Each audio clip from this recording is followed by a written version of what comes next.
everybody. Welcome to the podcast. I'm Peter Hawley, your host. This is Teaching in the Arts, the podcast. My guest today is Julie, not Julianne Hill. We talk about what's the importance of a name. We also get into talking about Bill Curtis, the power of writing letters and dropping them off in a mailbox and sending them to people, and internships, and the value, at least her internships were to her, and of course, women in the media. But before that, we get to the lesson of the day. And it does not happen much, but I've taught probably 200 classes. That seems like a good round number. And maybe only 3 times I have had a really bad class. And I don't mean a class period, one session. I mean a course. The whole course was bad. And the first time that happened to me, it threw me for a loop. And I'll give you an example. So I had 17 students. We're in a film production 1 class at Columbia College here in Chicago. And there were about 15 men and 2 women, which is a bad sign already. And they didn't get along with each other, and I, of course, had to make them work in groups. And early in the semester, we were doing a lighting exercise, and a light bulb burned. So like a 500-watt light burned, and they know the process. They're supposed to use gloves, take it out of the fixture, put it back in its box, and return it to the cage and get a new bulb. They are shooting at the end of a hallway, and as I walk down to them right after the bulb had burned, they take the bulb out and they throw it out an 11th floor window. And 2 seconds later, I heard pop, crash, and I said, "What did you just do?" And they said, "We threw it out the window." Ha, ha, ha. And I said, "You fucking idiots." Sorry, but I did say it. And I said, "You could have killed somebody." And they just sort of stared at me like I had the problem. So that was early in the semester. We go to the end of the semester, and it's the next to last day of the class. Counting the hours so we're done with this thing. And students are screening rough cuts close to final cuts but in advance of the final screening. And a student named Tom Garvey screened his cut. We all watched. We gave him some notes. 5 minutes later, I went to go talk to him. He had stepped out of the room for a minute. And I asked the student next to him, "Where's Tom Garvey?" And he looked at me and said, "Who?" And I said, "Tom Garvey, the guy you've been sitting next to for 15 weeks and who you just saw his film and his name was in the credits no fewer than 4 times." He said, "Oh, I don't know who he is." I said, his name was Scott, the student I was talking to. I said, "Scott, I think that's the problem. You are so focused on you, you're not looking at the rest of the world, and the rest of the world is where films are made. And you have to be less selfish." So the next day we go to the final screening, and I thank God we're going to be done with this course.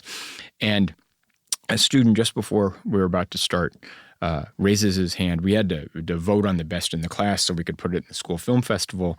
And a student raised his hand, and I said yes. And he said, "Can we vote for our own film?" And I said, I've never thought about that before, but no. I said, you can't vote for your own film because we would have a 17-way tie for first place if that happened. And they grumbled, and sure enough, we screened and we got through, and one film got all of 3 votes, and that was the winning film. So everyone else voted for someone else or did vote for their own film. And the course was over, and I couldn't wait. But I hated it. I hated going, and that happens. And I looked at them. Was it me? Was it them? It was probably a combination of both. But together, we were a bad mix. So postscript to this. 6 weeks later, the spring semester starts, and 7 of those students followed me to my Film Tech 2 class. And when I got my roster, I saw them. I said, "Jesus Christ, this is going to be a nightmare all over again." I saw them. I actually said to them individually, I said, "I thought you didn't like me or didn't like the class." They said, No, we loved you. We just didn't like the class, the other people in the class. And we went in this class. I had no idea what to expect, but they were a completely different mix of students, and it was a tremendous class. And that student, Scott, who didn't know who his next-door neighbor was, later became my teaching assistant at least 2 times and went on to be a very successful cinematographer in Southern California, Arizona, and Texas. Does a lot of TV commercial stuff, and I guess we had an happy ending, but you can't count on it, And so that's how I dealt with a bad course. I fought my way through, and then it was over. As I said, My guest today is Julie Hill. Julie is a working professional. She has done lots of television documentaries with Bill Curtis. We talk about Bill Curtis. She has taught at, most recently, Ohio University, where she was a visiting professor at Ohio University, her alma mater. She's teaching currently also at Loyola University. She's taught at Northwestern. She's taught grad school. She's taught at the University of Chicago. She and I taught at Tribeca Flashpoint College. She's a really good person, and we get into it right now. Here's my conversation with Julie Hill.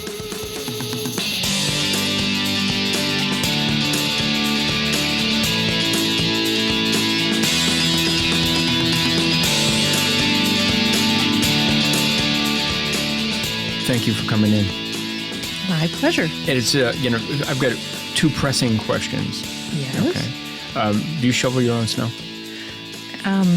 Well, there are males in my house now that shovel They do it snow. for you? Yeah. I have, as we're talking here in early February, we're supposed to get 2 to 6 inches of snow in the coming hours. So maybe when we walk out of here, there'll be snow on the ground. So get those males to work. Let them know. Yes. I had to salt, though, this morning. It was my job to put the salt down. Somehow that fell to me. My other pressing question, and this is how I'm going to introduce you, is really goes into what's a name. So I call you and have always called you Julianne.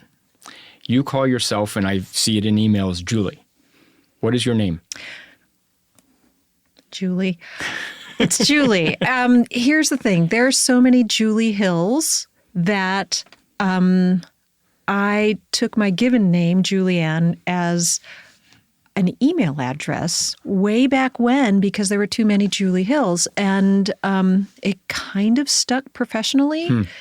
And so there are people who call me Julianne and I don't correct them. I think it's really pretty, but I just have, it's maybe my grown-up name. And maybe I haven't admitted that I'm a grown-up yet, which is terrifying. I have only called you Julianne, and I will try to call you Julie. And the reason why is, do you remember our very first conversation? No. So I got a resume from you. Okay. And it was sitting on my desk for a while. And on the resume, it says Julianne Hill. So when I call the person who sends me a resume, I tend to call them the name that is there. And I called and you answered the phone and I said who I was. And I said, are you interested in teaching? And you said, yes, but I'm actually running out the door to go to a funeral. Oh, that's right. And that is the very first conversation. I mean, within 15 seconds of hi, you're going to a funeral, and suddenly I feel bad. I'm assuming you already feel bad. And that is our conversation. I said, okay, we'll talk some other time. And we did ultimately talk some other time. Well, I am not that normally grim, though sometimes associated with funerals, I guess. If you got to go to a funeral, you got to go to the funeral. But because it was on the resume from the day we met, you've been Julianne Hill. Well, thank you, Peter Hawley. Well, I'm the same way. I am not Pete. I am not Pete at all. Every now and then someone will call me Pete and I will correct them, and I don't like it. And there's only a couple people who actually get away with it. A friend of my parents calls me Pete, and he's too old to turn his mind on that one. But yeah, I'm Peter. I'll call you Julie. Well, that's maybe why you're sensitive. Yes, I am sensitive. So Julie, where did you come from? I mean, I know part of this story, but you're an Ohioan. What's your background? I mean, I grew up in Euclid, Ohio, 44132, on the east side of Cleveland. Very blue collar, very, very, very blue collar. My dad was a railroader. My mom was a homemaker. But interesting fact, fun fact about Joe and Joe Skur, not only that they both have the same first name, but they met in an operetta, in a Gilbert and Sullivan operetta, Leading Man and Leading Lady in HMS Pinafore. Wow, sweet, meet cute, as they say in the film business. Adorable. Wow. And Joe Skur and his wife, Josephine Skur, later. Huh. Right. So we were... Does she go by Joe? She does. Oh, that made... Phone calls. I was just Remember when you had to pick up the phone and say, hello, who would you like to speak with? And it was, they'd say Joe Skur. And I'd say, my mother and my father. People who didn't know were always confused. And never Josie or never, always Joe or Josephine. So Joe and Joe. So you said you were from a very blue-collar background, but your dad was a railroad engineer? He was not an engineer. I think he had many other titles at the railroad, but not. I don't ever believe he was actually an engineer of the train. There are many other jobs. Yeah, sure. But did he travel on the train, or was it like he just went to the one place, office or train depot or something? To the train yard, the Collinwood Train Yard. Nice. In Cleveland, Ohio. Dad was a railroader. And college? Oh. He did not go to college. So you and your siblings are first-gen college students? Myself and my sister Bev were first generation, sort of. There was a leapfrog. My father's father was a doctor, and he went to Cornell or Case Western. One of those Case Westerns in Cleveland, right? Right. So I'm not sure if he went to both places or one or the other. There's, various rumors in the family. Well, if he's a doctor, he went to more than one school, most likely anyway. Probably. So, but still, with that gap, in your immediate family, you were first-gen college students. And we'll talk about that because you and I both have taught a lot of first-gen college students. Right. And it's an important experience to remember when you are teaching first-gen kids. So I didn't know that I was considered first-generation college student because of my grandfather. Uh-huh. My other two, my dad's side, his dad was a doctor. His mom did not go to college. And the other two grandparents, my mom's mom had a third-grade education, immigrants from Italy. Oh. And my Skur grandmother was an immigrant from Yugoslavia. Wow. So, and of the four Skur girls, who we still refer to ourselves in our advanced ages as the Skur girls, two of us went to college and two did not. Did your sister go before you or after? Before. Yeah, so you had a role model there. I did. Yeah.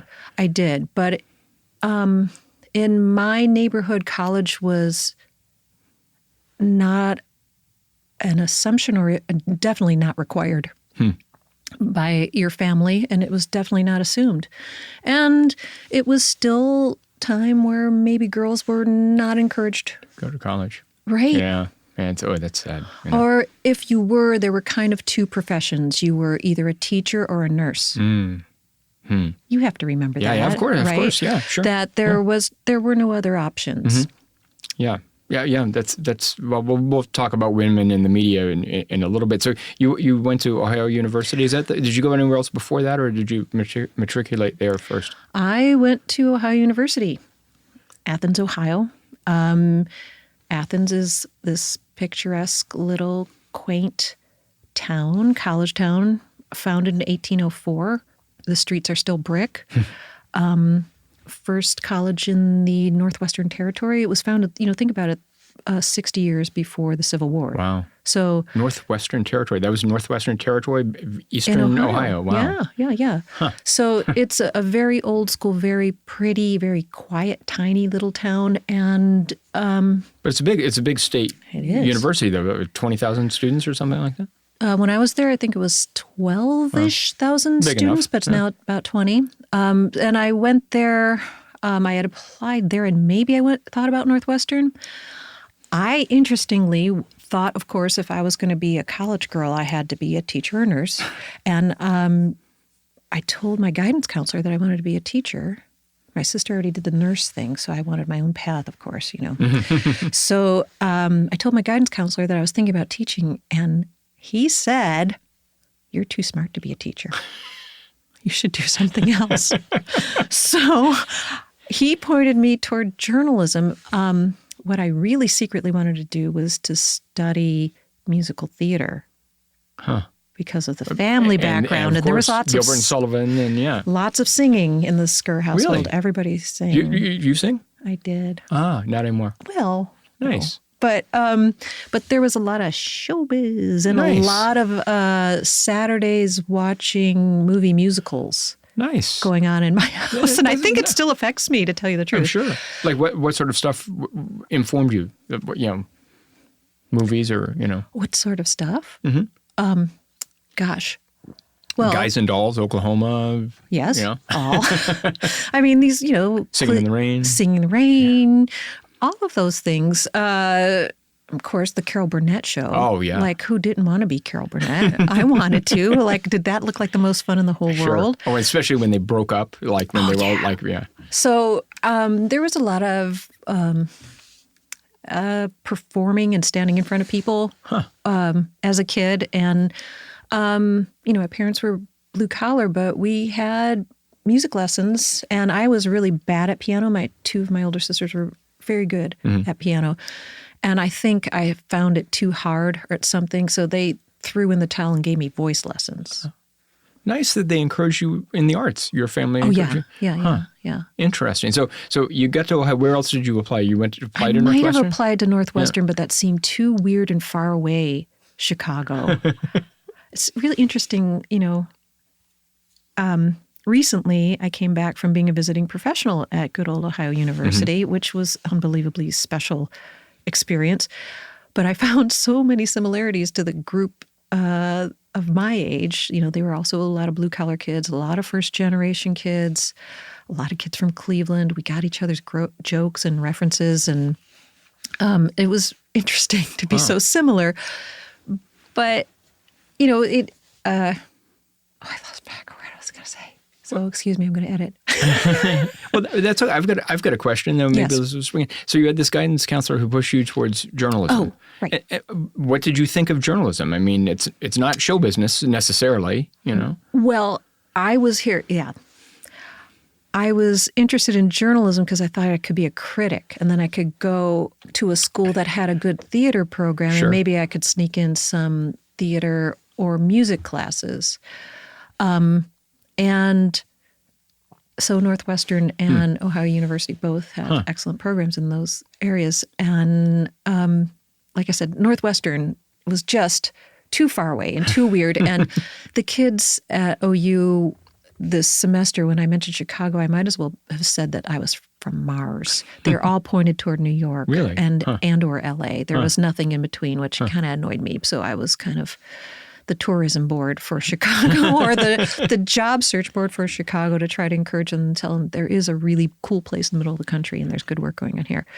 But I got to OU, never took a music class, never took a theater class, but I did become the entertainment editor and a critic. Won some prize for that. Wow. I don't remember. For the school paper? For the school paper, which was like a huge center of my life. I love student media in part because of the Ohio University Post.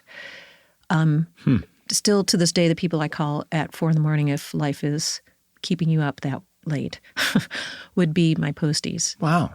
That's great. Absolutely. That's great. A bunch of knuckleheads putting out a paper every day, getting the paper out and on the streets at 7 a.m. And no adults in the room, totally on our own. Yeah. And a bunch of knuckleheads, and we've turned out to be kind of an accomplished group. It's any names we know? This is not the... No, I mean, I have a friend, one of my best friends from OU, ran a department of the United Nations in Geneva. Wow. Others have written books. Others have, not,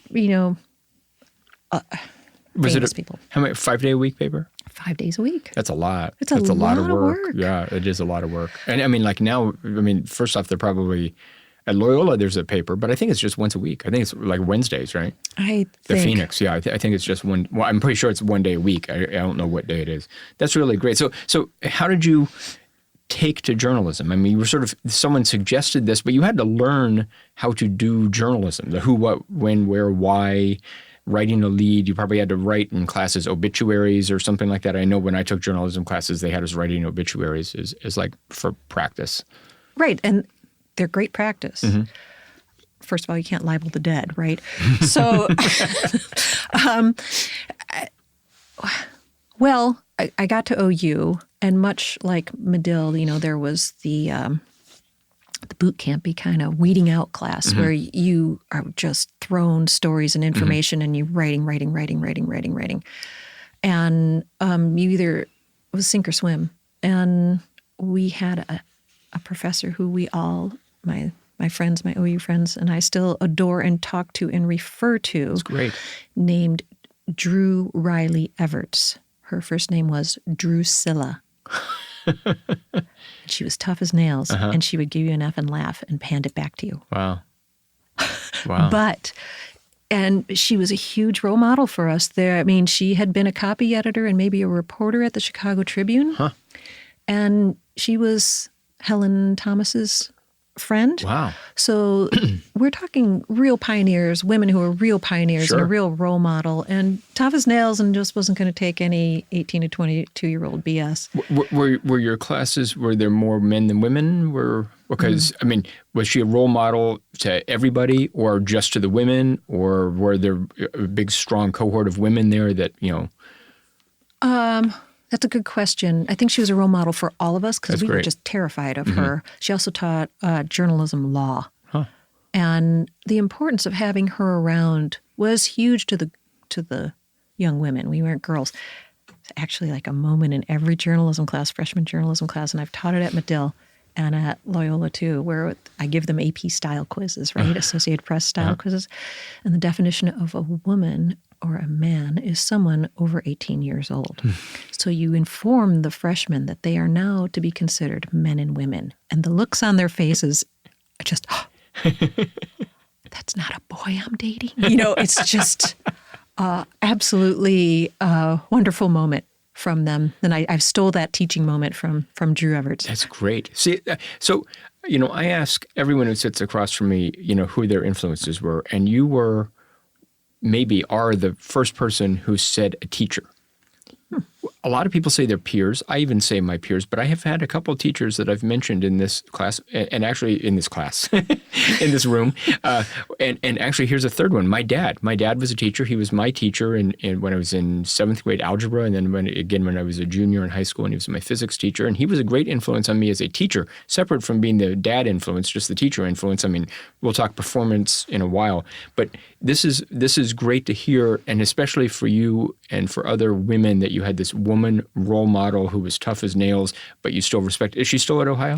She is. She retired not long ago, and she's got to be in her 80s now. I mean, but she was also my teacher for reviewing criticism. And she, as tough as she was, there was a moment with her where I came into class late. God forbid. Athens is, in Appalachia, which I was reminded again how to pronounce while I was there. But I had to go up these hills and up these hills to get to Lasher Hall, to get to Drew Everts' class on time, and I was late.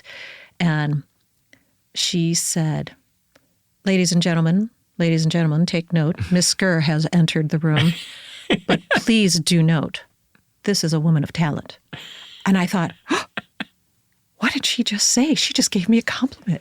And it was a reminder, too, as a teacher, that being tough as nails doesn't mean you don't give compliments. And they're actually more weighted and carry more gravitas. That is a great story. It's good to hear, because I thought you could have interpreted it, not knowing her, of course, as sarcasm, as she's putting, here's Julie Hill, or Julie Skur at the time, a woman of talent, eye roll, And, there was no eye roll, and everybody was like, whoa. Wow.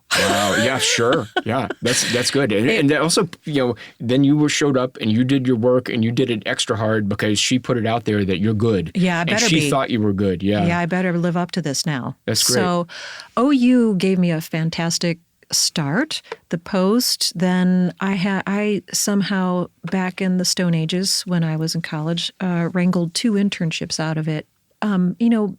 Currently kids can get internships anyhow, anyway, right? And it's good, and I think there's no devaluing it, but there was just not that many opportunities, and I got 2, and I thought they were incredible. That changed my worldview. What were they?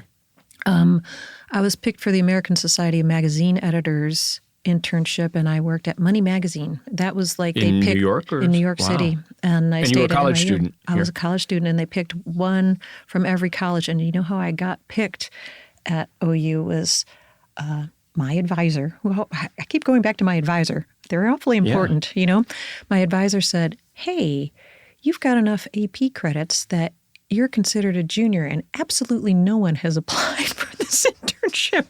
If you apply,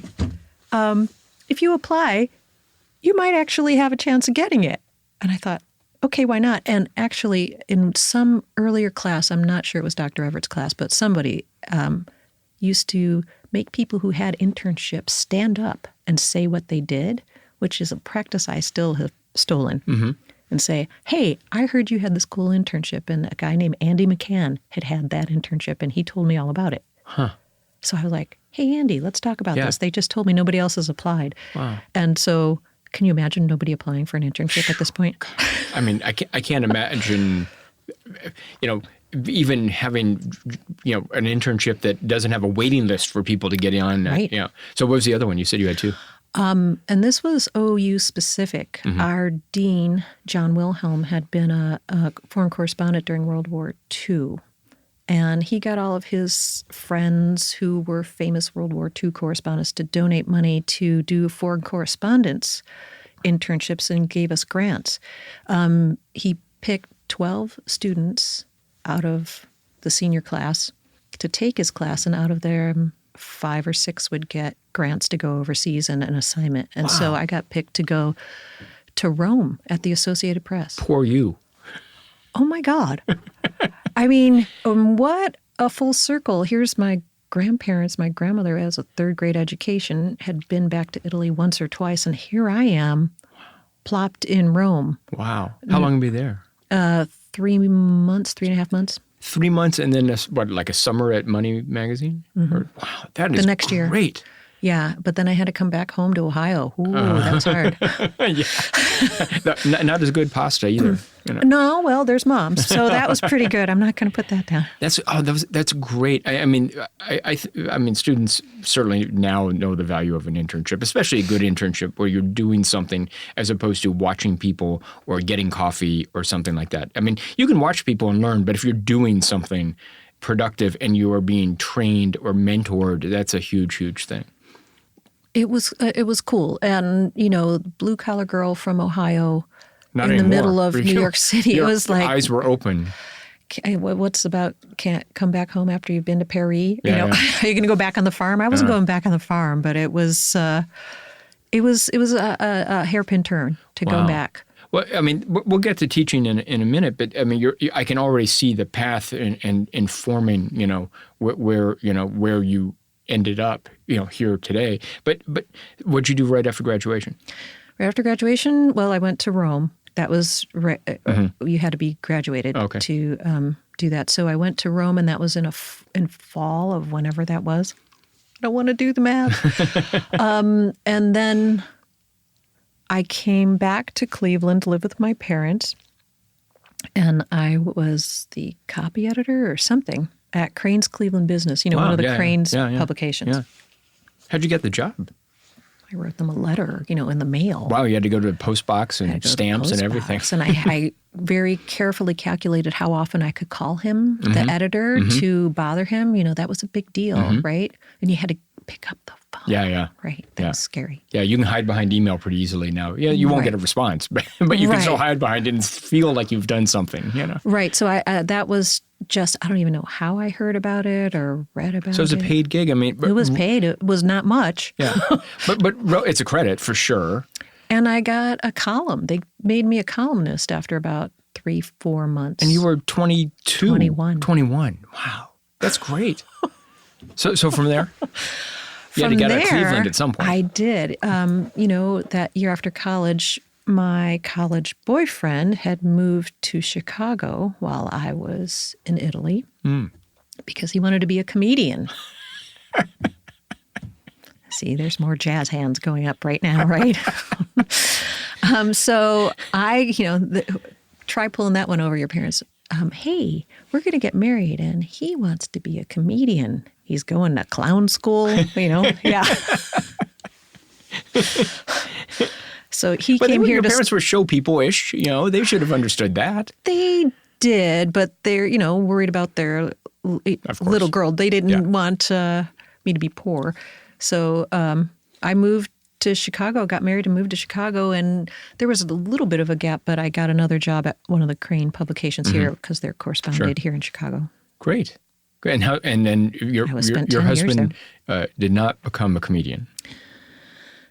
Not officially. Did he ever do stand-up? I mean, like, Oh, yeah. formal? Yeah. At Ohio University, believe it or not, we had one of the first classes at Ohio University to teach stand-up comedy for credit. Wow. It kind of morphed several times. The gentleman who had started it was Mel Hellitzer of Hellitzer, Waring and LaRosa, an ad agency. He retired from agency work and moved to OU, started this. He had written like jokes for Sammy Davis Jr. and the Borscht Belt people. And he had a stand-up comedy class. Doug had been, my husband had been the first cohort of comedians. And then he that kind of was one of those moments where you step on a roller skate. And I was like, woo! And he was, the host of the Spring Music Festival and DJ, morning DJ and all of that kind of stuff. He really got a bug.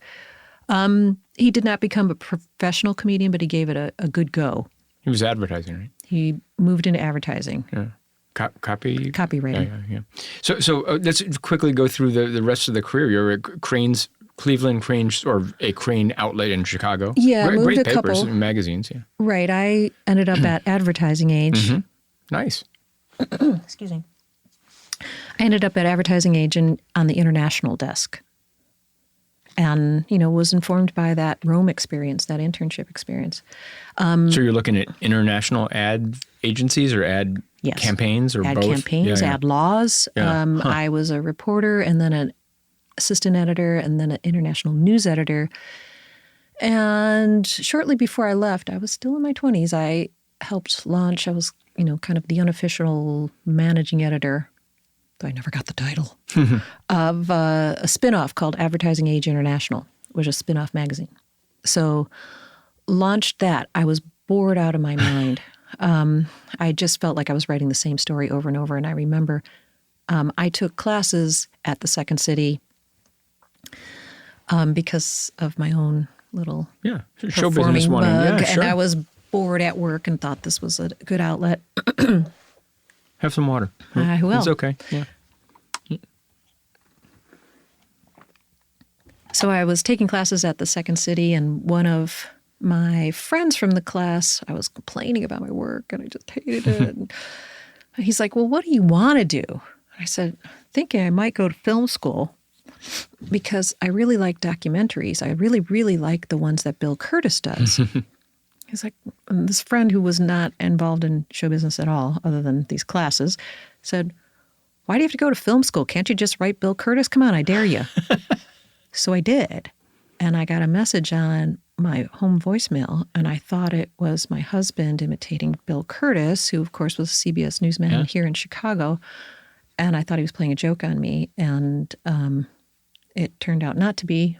And I took a massive demotion and went from international news editor to associate producer and was writing letters for Bill. And Well, stuff. it's funny. The note I'm writing right now as we hear my chicken scratches in the mic here is the power of letter writing. Oh. And so you wrote a letter and mailed it to Cranes Cleveland. You wrote a letter to Bill Curtis, and then you just said your job was writing letters. So how long between when you wrote Curtis and when he called you up? It was long enough for me to kind of forgotten I had done it. It was maybe a few months, but actually my resume landed on the desk of a woman who had been a newspaper person who moved into television and documentaries. Wow. So I think she was strongly instrumental in that. What was your first production experience? TV, film? It wasn't film, but production. No, it was TV. Yeah. What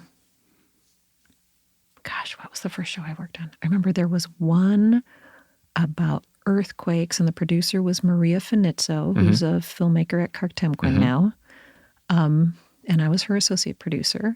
There was another one about Walpole Island, the most polluted place in North America. And that was probably my first time in the field. And we went to Detroit, and we got lost in Detroit, and we had to go to this Native American reservation. It was really rough. It was rough. But it's interesting, though. I mean, I love doing that sort of stuff where you go someplace you don't ordinarily go. Yeah. And it opens your eyes. To me, that's the definition of good film. Anyway, is you're taking someplace you don't ordinarily go. Sometimes it can be physically, you're going to Walpole Island, or sometimes it is Emotionally. Right. Yeah. I think it's the definition of a good life. Yeah. And I'm addicted to it. Mm-hmm. There is an addiction that comes because you have to stay in the moment. And I don't do as much of that kind of work anymore. But what I have done is I've taken some courses in still photography, and I go up to strangers and do street photography and talk to strangers because I have a real need to talk to strangers. Interesting. Yeah, I guess I do too. I am curious. I'm a curious person. I wish more of our students were curious, because I see a lot of people, at least my students, seem to be a little selfish. It revolves around them. I mean, they're 18, 19 years old. But, the ones that are good are curious about how does this work? What happens over there? Travel. At Loyola, where we both are now, a lot of those students travel. So that's a good thing. I mean, they go to study abroad and all that kind of stuff. And you've had those experiences as well. So what are some of the other Curtis highlights? When I started, it was The New Explorers, which was just a brilliant show and a Peabody Award-winning show. I can say I was part of the team. I was very briefly part of that team that won the Peabody, and well-deserved. It was PBS, right? His stuff was PBS, right? Full PBS hour. Yeah. And so my first show that I wrote, I was told when I got hired I would last a year and then I'd be bored and moved on, and I lasted probably about 20. Wow. So they told me I wouldn't write, and Bill was still trying to produce and write himself. He would go to Africa for a month and then come back with mountains of tape, and he couldn't keep up. So I saw an opportunity because I was old enough. I had been working, I was probably about 30 at the time. And I took this big demotion. I said, how about I log these tapes for you and maybe give a first stab at a script for a show about underwater volcanoes. Once again, volcanoes. But so I did that, and he said, okay. And, I never got to film school, but what I did have was Bill. Of course. And he literally would sit down next to me. We would have, I'd come in on the weekend, and he sat down next to me and showed me one-on-one how to write to picture. Nice. And wow. That's a great education. Yeah, and you want to talk about teaching influences is just showing and telling at the same time, and unbelievable patience. Yeah, and he's a nice guy. Yeah. I mean, I've met him a few times. Really, really nice, and I love him on Wait, Don't Tell Me. Oh, he's so happy. Yeah. He sounds happy. He's so happy there. It's a good place for him. That's great. So did you do anything else when you were at Towers? Was that a full-time gig? I was never at Towers. I'm sorry. I'm sorry. I know Jonathan's. I'm sorry. When you were with Bill, was that a full-time gig? It wasn't a freelance or permalance thing? Both. All three. The model at the time was that associate producers were full-time and the producers were freelancers. So I promoted myself out of a job. But for a while I was full-time, and then it made more sense for me to be kind of permalance-y. But, there's always several months in the summer where there's nothing to do. So I always had to have other things going. So what other stuff?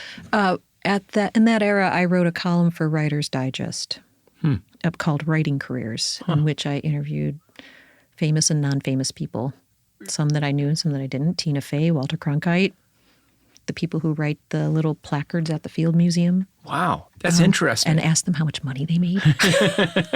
Stuff like that. As part of the job? As part of the column. And I made it, it was at the time one of the highest read things in the magazine because everybody's nosy. Everybody wants to know how much money you make, right? Wow. That's really great. That's a neat job, especially if you talk to Cronkite. I mean, that's the gamut. You've got Cronkite on one end and you've got the placard writers, which is a hard bit of writing, I'm guessing. It is. I mean, you have to be specific. You have a very limited amount of words. You can't fudge. It's got to be. It's got to be dead on accurate for the scientists' sake. And I don't think we're generously paid. No. Even though you wrote their salaries down, or added zero or something. I can't remember. So what other film projects did you work on, or did you work on it with any other film companies? I mean, Kartemkin, no. No, at that era, I spent a lot of time with Bill. I worked a great deal freelance with GVI out of Washington, D.C., their production house. the creative director, I believe that was his title, Bob Burnett, was in my cohort at Ohio University. Wow. Actually, we both were at OU teaching this fall. Nice. So while he was there, I did a lot there. They had really interesting clients and did kind of documentary style pieces for nonprofits. Oh, neat. I've done that stuff. I like that. But you were based here in Chicago. You didn't go to D.C. No, right. But you traveled all over to do stuff. I did. Pieces, like a series of pieces about teen pregnancy is one that jumps out. Lots of things. Say they had an account or a client here in Chicago and somebody needed to be interviewed. They didn't fly anybody out. Or sometimes Bob would be in the field and shooting and uploading the video, and I would be writing as he was shooting the next day so that we could just jam and get that script going. Neat. So before we talk about teaching, you got an MFA relatively later. Late in life. I mean, not later in life. You had a long gap between when you graduated from college. I had 10 years, 11 years before I went to grad school. But you had a gap there. What made you want to get an MFA? I never thought I was going to go back to college when I was done at OU. Mm-hmm. Never, ever. Mm-hmm. It was like, yeah, done. Woo. Never, ever. I mean, it was such a big deal to go to college and to graduate in the world that I grew up in. I don't think I knew anybody with a master's degree. I can't think of anybody. I'm sure I did, but if they didn't announce it. I was feeling just a little stuck in my career and had some life shifts and decided it was time for me to try something new and learn from different people, different things from different people. Mm-hmm. I had experimented with writing, some creative writing throughout my life, to not much success. And I thought, do I want an MFA in film? No. Plus, I don't think that I would have been accepted because I don't shoot. Oh. Well, I mean, I could have gotten up to speed, but it was weirdly impulsive, I think, to start graduate school. Were you only looking at Northwestern? Or I looked around. I looked around. I looked at Columbia. They didn't have the creative writing program. Columbia, Chicago? Right. Uh-huh. They weren't looking, they hadn't started their full creative writing program yet. And I knew I wanted to do it. I didn't want to wait. Yeah.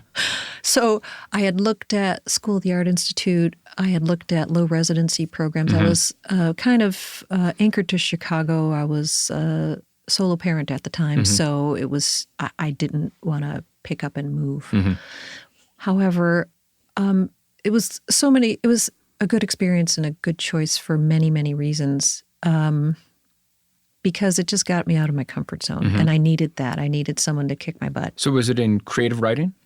What was it in? Creative writing, yeah. Creative writing, okay. So, so besides getting out of your comfort zone and someone kicking your butt, very good reasons. What are the reasons? What worked? I mean, I know some of the teachers you had there were probably influential, I would hope.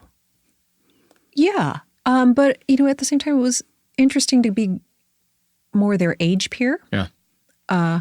Often older, which can create a tension. Yeah. And at the time, too, I was teaching at Flashpoint and I think even at Loyola throughout those years. And so to go from leading a classroom, literally taking the train up to Evanston and then having to be a student and sit on your hand and zip your lips. Yeah. It's tricky. I had been a teacher for 2 years maybe before I went to grad school. And partly I knew that I needed to go to grad school to further my teaching career. I mean, I could only go so far just without a master's degree. But the other thing that struck me there when I went to the University of Chicago, I just learned from the teachers. I mean, I learned how to teach some from the teachers. These were big-brained guys who were tenured and didn't have to do this anymore. But I learned some stuff from them. But what struck me, the thing that when I applied and got in, I had to go get shots. I had to get vaccinated to be a student. And I said, well, wait a minute. I'm a teacher already. Do the germs start somewhere in the front of the classroom and where the teacher's desk is, the germs don't get to there? I don't need it to be a teacher, but I need it to be a student. Right. Because, I don't know, these undergrads, they're delightful, but they're very germy, right? I mean, because I get sick every time I teach. every time I teach. I read somewhere that like 18 days after the return to school is the peak of cold and flu, on campus, because everyone's come back. I mean, the campus has been empty all summer. You've got dirty hands touching doorknobs. We don't need to gross people out. And not to mention just the fun of syllabus week when you don't have that much homework, so everybody's up all night. Of course. Yeah. So how long was that program? 2 years? Or did you have to go longer just because of, you were working and stuff like that? It took me 4 years, which made me change the name to graduate school. Have you used that one before? Oh yeah. Okay. No, that's a good. I was in a 2-year program that took me like 3.5. Yeah, I don't know exactly how long it was supposed to take me. There was no real. You had to deliver a thesis, which took some. You had to write a book or manuscript or something. 175 like that. pages for the MFA as opposed to the MA. Mm-hmm.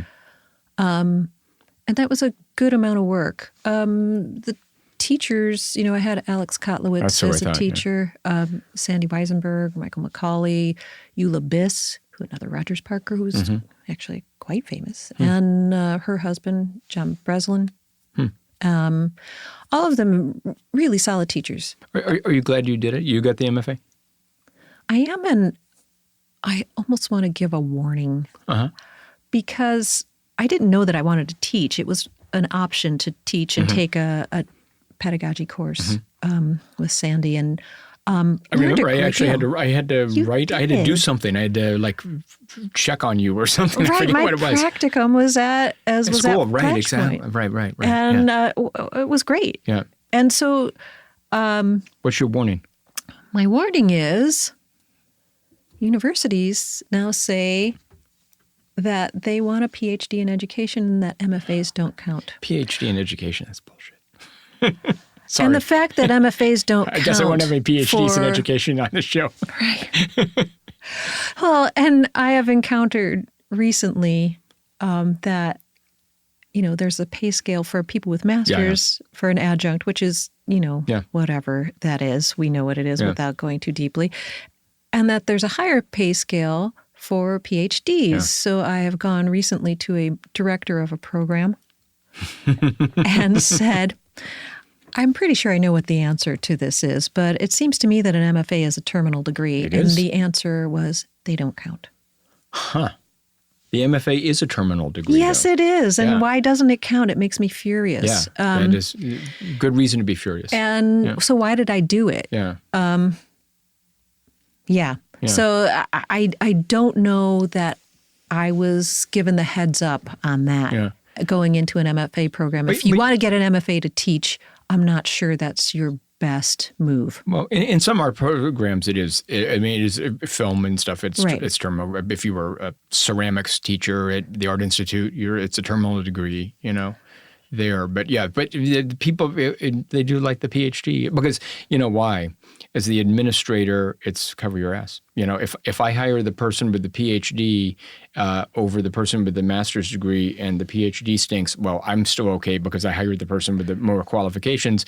If I hire someone with lesser qualifications, how is an MFA lesser qualifications? I know because there are 3 different letters at the end. You've gone to that much more school to get a PhD. Yeah. Not really. Yeah, but anyway. You don't get an argument from me. I'm telling you just from from an administrative standpoint. They're going, hey, no one's ever gotten fired by hiring someone with higher credentials on a resume, and that's what it is. Yeah.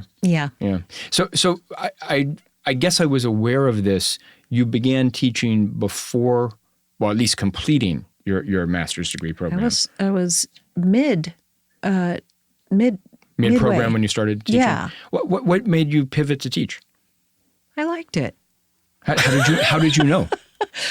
How did I know? Well, I taught with you, and that was great fun. And as you said, the kids, you told me something I really remember. The kids stay around after class. And that means they like you. Yes. Yeah. Well, wait, let's go back to that because when I got the Julianne Hill resume, and I called you up and said, you said you were running to a funeral. You hadn't taught yet at that point. So if Why did you hire me? Well, we were starting a program, and your skill set really worked. We were starting the broadcast program, and you had writing experience, you had broadcast journalism experience, you had the documentary experience. But what made you want to teach or think you could teach at that point? What were you thinking? I guess going back to high school, I thought teaching might be fun. Huh. I thought it might be a good move. Mm-hmm. Other motivations were that my son was in junior high school, and I thought, if I get a job at a university, he can get free tuition, right?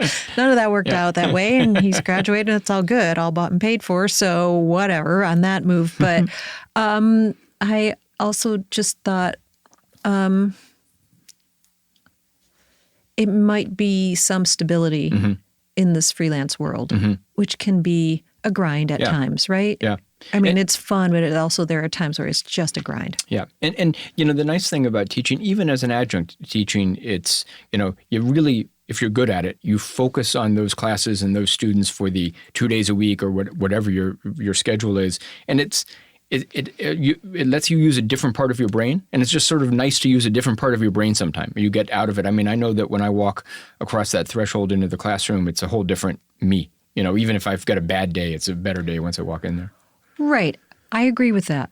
And, I know on your earlier podcast, you've talked about kids having bad days and stuff like that. But, we have to be kind to ourselves, too, because sometimes we're having a bad day and we've got to the show must go on. Yeah. And there is that show business factor of we have to be on. And they're paying for you to be not entertaining, but to be prepared. So. Yeah. So let's talk about that. You made the note to me via email. You said, let's talk about the performative aspects of teaching. And I think that's huge. And we haven't really talked about it that much on this series. But what do you think? What you just said that you think that you have to be entertaining, but I've taught with you and I've seen you teach. Am I not that entertaining?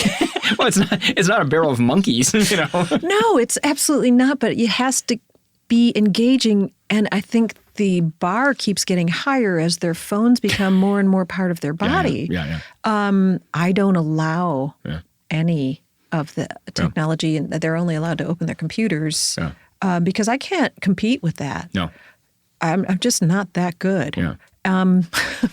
But to keep them engaged and keep them talking and getting them listening, talking, and listening to each other takes some fancy tap dancing, right? Yeah. It really does. And so, I mean, when I make my class schedule, it's very much like TV producing, and I think that skill set translates in that one of my colleagues at Ohio University was looking at my thing, and I have down to the minute, like 2-minute intervals of how long things should last. I think that's worth 2 minutes. That's worth 5. I was just telling someone recently, who was teaching maybe for the first time what they should do, and I would say, hey, have a calendar. From here to here, it's going to take this long. I've done it long enough now that I have an internal clock on when it's going, and I rarely run long and I rarely run short. I just sort of know. But I mean, it's taken 20 years to get to that point. So going back to the performative stuff, the teacher you had at Ohio University who said you had talent, that was a performative note. She got your attention and everyone else's attention in that room. And there are those tricks that you can sit there and, because what I do is I think that students don't want to disappoint themselves, but they don't realize that. But they really don't want to disappoint the teacher they like. Right. And if you sit there and they will work really hard for you because they don't want to disappoint you. And I will say to them, I said, look, you're not going to disappoint me if you try. If you just try hard and you do the best you can, you won't disappoint me. You may disappoint yourself, which is maybe worse, but you won't disappoint me. You will only disappoint me if you don't try. And I think that's it. But I mean, it's a hard muscle. Like the teaching is a tough exercise, right? Yeah. So what are some things you've learned? You've done it 10 years-ish now, or at least, in a bunch of different places, and different topics, because I've taught journalism, straight up for boot camp journalism at Medill. I've taught production with Flashpoint. I teach journalism and communications at Loyola. I taught was a media teacher. I've taught creative writing at University of Chicago, media at Ohio University. So all of those different topics. One little trick that I've done is kind of riffing off of something Sandy Weisenberg used to do in my master's program, is have them make posts in Sakai on their readings. Instead of giving quizzes, I make them make posts, and they can fudge them or whatever. But what I do is then, instead of doing a regular lecture, I pull out quotes, and it's kind of like the town newspaper. Quotes from them. From them, and Great. put their name on the screen, and then make them like talk about their reasoning and thoughts of why they got there. But having their name on the screen the first time it's done is like, oh, crap, I'm going to have to talk now. Yeah. So, but it's forcing them to open up. Yeah. I think that's really important. I don't do that. I think it's a great idea, and I will probably steal it. But what I do is very similar. I make everyone get up and talk, and I make everyone get up and talk early in the course, and show them that first off, you have to do it because you have to do it in the real world. You have to stand up in front of people and talk to them. Right. You know, and they have to talk to each other. Yes, and then that's it. Right. That's in fact, I think, key. If you asked me names of my other college professors, I might be able to come up with one. But all those people in my classes, I probably know all of them and might be Facebook friends. And that's been a long, long time ago from undergrad. So one thing I tell them is, you know what? They're like, why are you making us do group work? Right? I'm like, I hate group work. I'm like, okay, 10 years from now, I will be long out of your life. And you know what you are going to be, sir, is you're going to be accomplished. And you know what you are going to be, young woman? You are going to be experienced. And you know what you are going to be? You're going to be the leader of a person. And you are going to be the person who is going to be a hiring manager. And you're going to remember this goofy class where somebody told you that they were great at candle making. And you're thinking, oh my God, I need that person. And what I want more than anything, more than you remembering me or what I've taught you, is each other. And that is the goal of all of my classes, is to get them to listen to each other, because they're going to listen and respond to each other more than to me. That we will highlight that, and I really agree with it. So this course I'm teaching right now, this new media course, I've got 35 students in the class. I thought when I signed up I was going to have like 17 or 18. I've got double that. And I'm having them work in groups. That's the second project. But the first project they're doing is a solo media project, but it has to be new media. So it's got to be some podcast, blog, website, vlog, something like that. A lot of street photography. People are interested in that. But I made them all pitch their idea, their proposal, to the entire room. And I said, if you don't do it to the entire room, you're only going to get my feedback. And I only know this much stuff. You know, my fingers are 4 inches apart. But the room with 35 other people in it knows this much stuff, and my hands are 3 feet apart. And they kind of rolled their eyes and they got up there. But as soon as they started talking, people would, hey, how about this? How about that? Do you know this person? That sounds really neat. And I had a student email me and say, can you when we're all ready to go, which will be about the 1st of March, can we get a copy of everyone's links so we can follow everybody? But it only happened because they spoke out in the world, Right. One of the classes that I taught at OU was an undergrad class. I believe it was called Presenting Your Social Justice Ideas. And essentially that was pitching 3 different forms, which is not covered, or at least it wasn't, when I went to school. And it's so hard. And it's vital, especially if you're going to do any sort of social justice kind of stories, because if you're going to do social justice stuff, that's probably not going to be while you're on a paycheck, on someone's payroll. So first they had to do a pitch for Vice, and they all had to listen. And that's what happens, right? You're in a big room and you're pitching. And then they had to do a Indiegogo page, where I learned a great deal from Ms. Rose Spinelli. But anyway, we will talk about her another time. And then I had them do a pitch to Worldwide Scur Foundation, and which was based on a Sundance proposal.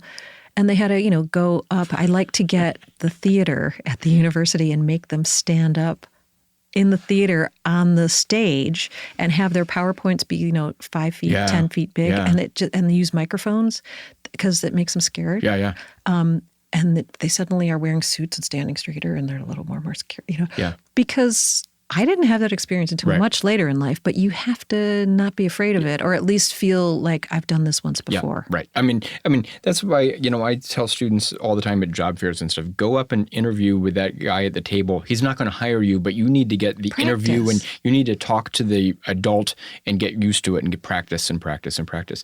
So quickly, just without picking, this student at this school or this type of student at Ohio University versus Loyola or wherever, how are you noticing differences in young people? It could be from school to school. It could be from generation to generation. I mean, I'll lead. I know that having taught at 4 or 5 places, Loyola students where we are now are really nice.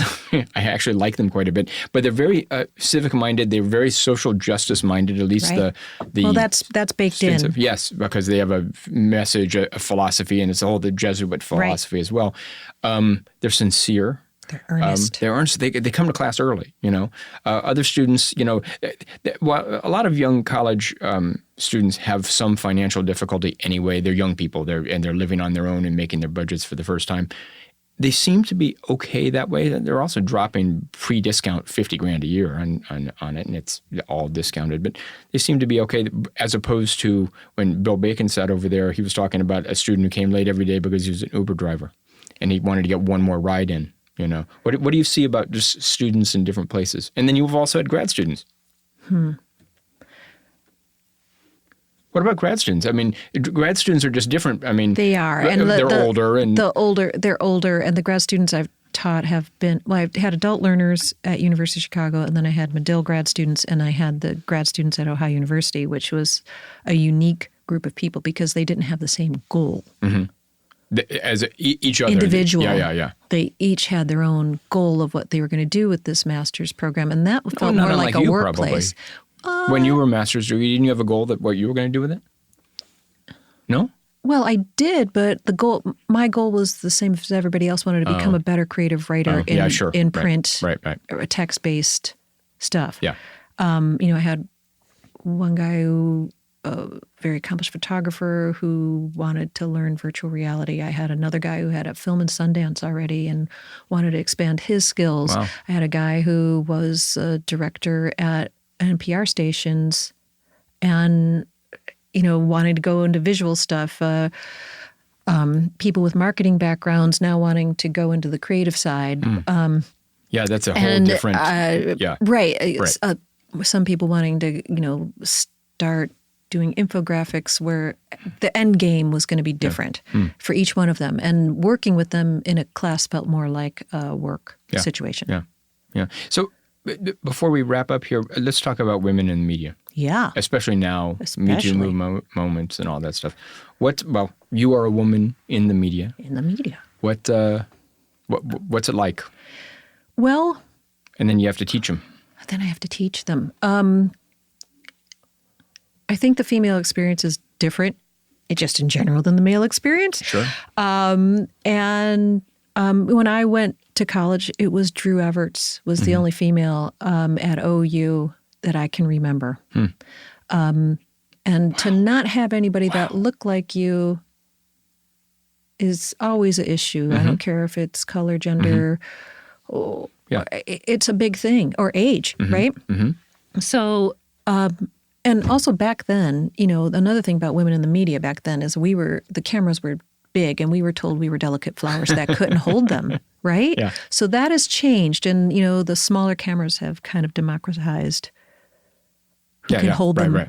Or and it's not that these women aren't strong. I think back on some of that, and that can just really make me mad. Like, why couldn't I carry the camera? Right. I'm a nice Slovenian girl. I'm pretty strong. So, still women tend to be drawn to producing. Directors, very few directors, very few shooters, camera. At OU, there was a woman, Andy Walla, who was a cinematographer, and what a gift she was giving to these young women at OU. And I just kept telling her that. You have no idea. I mean, she's fairly young herself. And I was like, wow, these young women totally related to her. That's great. And it was so cool. And at OU, I was there, Matt Lauer, an alum. Roger Ailes. Also, Yeah. right? So I had one or more young women come up to me and saying, we're really happy that you're our teacher because you've shown us that we can have a voice and we have a place. Because a couple have told me because of all the things that were coming out and all the sexual harassment, which is a thing. It's real. Sure. That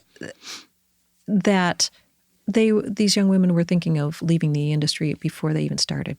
And But to what industry, though? I mean, it happens, as we saw here in Chicago at the Ford plant, and it happens and it's probably worse in the lower income, blue-collar jobs because there's no voice at McDonald's wait people. Right. Yeah. It's just the media has the media's ear. Right. So it's important for us to have role models, and it's important for us to have other women to lean on. I belong to this group called Journalism Women's Symposium. I'm kind of a quiet member. I don't go to their groups. I get their emails, but sometimes I send out a group email and I get answers, right? Kind of this invisible support group. I'd say things for women. I mean, I think early on when I first graduated college, women were not so supportive of each other because I think we felt that if one of us made it, that meant somebody else wasn't going to, that only one of us could. So there was not the sisterhood that I see now that needs to continue. You see now with your students? Yeah, that's great. Yeah. I'm in a really interesting place in the classes I'm teaching right now. I have more women than men in my classes, which is great. Often at Loyola. Which is really great. And the more diverse the classroom, the better, always. You know? So I like that, but I can only imagine. I mean, I come from being a white man looking at a bunch of white male teachers, and my women teachers were kindergarten, second grade, third grade, fourth grade. Maybe the nurse.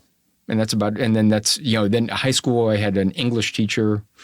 I had a Latin teacher. That's it. I mean, all the other teachers. And through my college career, in grad school, I only had male teachers. I had one female teacher. But in undergrad, I mean, I probably had over all of my years 90% white male teachers. Well, and I'm going to say something that I hope goes over okay. It's important to be a female teacher that has experience in the industry and not a professional teacher. Not to put that down in any way, but in what I am teaching, what makes those kids pay attention is my resume and the fact that I am still practicing. Well, you are leading me right up to what I want to ask, and we can wrap up with this. I've asked everyone who sits over there the same question: what are you working on now? Because I don't think what informs you as a teacher is your work, and as your work goes back and forth and back and forth. What you learn in the field, you bring back to the classroom, and what you do in the classroom, you learn. It goes back and forth. What are you working on? I know you have to get out here to go do something, but I I'm just back from Ohio, so I'm in Chicago and kind of re-upping the freelance world. I'm writing for a place called Bold Blog, which is backed by the Jacobs Foundation, which looks at early brain development and learning. So working on a story about tackle football and its impact on young brains. Boy, there was a guy for the Patriots yesterday in the Super Bowl got cold-cocked bad. Well, can you imagine that at 6 years old? Yeah. So there's some recent studies showing that early hits, and the earlier you start playing tackle football, the more likely you are to have behavior problems. And so there's actually 3 states in the past week have proposed laws against under 12-year-old tackle football. That's smart. And along with that, I work for various universities around town doing media and stories on their good works and research. One of the things you've told me that I tell students, I bet I've told my students in this semester, I'm only 3 weeks into this semester, you told it to me once we were having coffee or something, and you were doing something for WBEZ, which is the NPR affiliate here in Chicago, and you said to me, and it was an eye-opener, but it's the thing I share, you had to take a picture and you had to write copy. And I'm like, this is radio. Right. Not anymore. Not anymore. You have to be nimble and dexterous and deft, like Dr. Seuss says, right?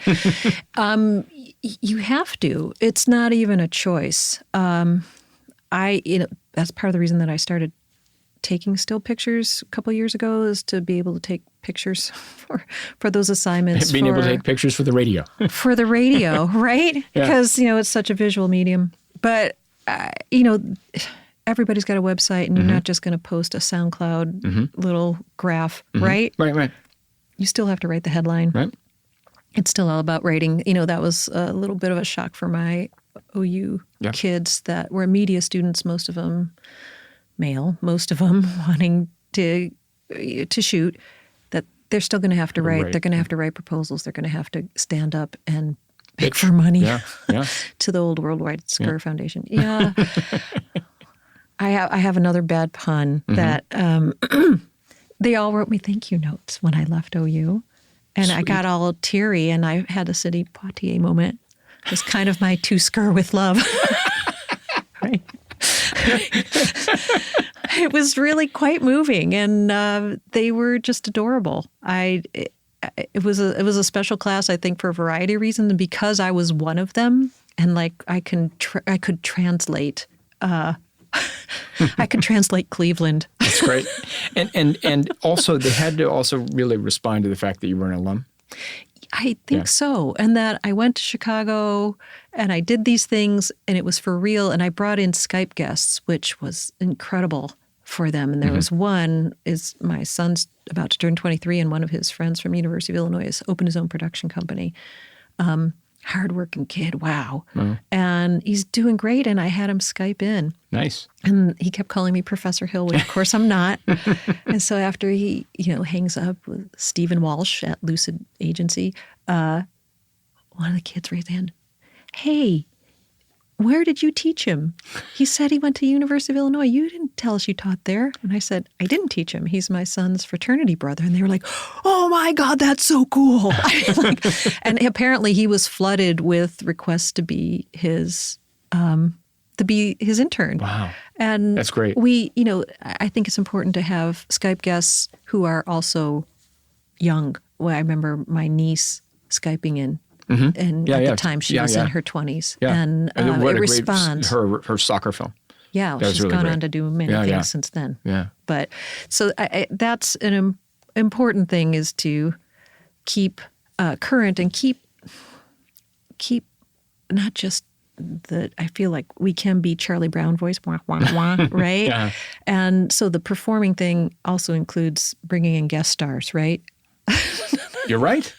So that they can walk away and go, whoa, that's another person with a cool job. Or even though we've said it as the teacher 10 times already, the guest comes in and says it once and they go, yeah, he's right. They don't know what they're talking about. He's right, even though they've said it the whole time too. So yeah, I mean, it's fun to teach. It's challenging. I think, the showbiz part of it, especially when we were teaching show busy kind of things like media and broadcast, and presenting themselves. These are all things that they have to learn, and it's our turn, right? It's our turn to teach. Give it. Yeah. Yeah, I agree. Yeah. You want to end your life as a teacher as well as a student, I think. Not that I want to end my life anytime soon. Wow, back to the funeral thing. Well, good. We've made full circle there, so it's all good. Julie Hill, thank you. And I called you by the right name. Okay, right. Peter. You can call me Pete. You're one person you can call me Pete. Okay. All right. Take care. Thanks. Bye.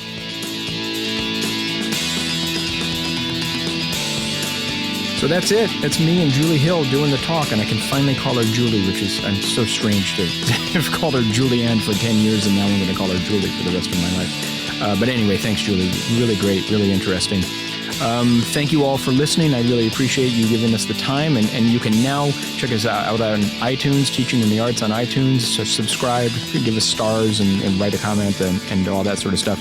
I'm also on the Twitter, at TITA Podcast, at TITA Podcast. That's Teaching in the Arts Podcast. Or you can also email me at teachinginthearts@gmail. So gmail.com, as you all know.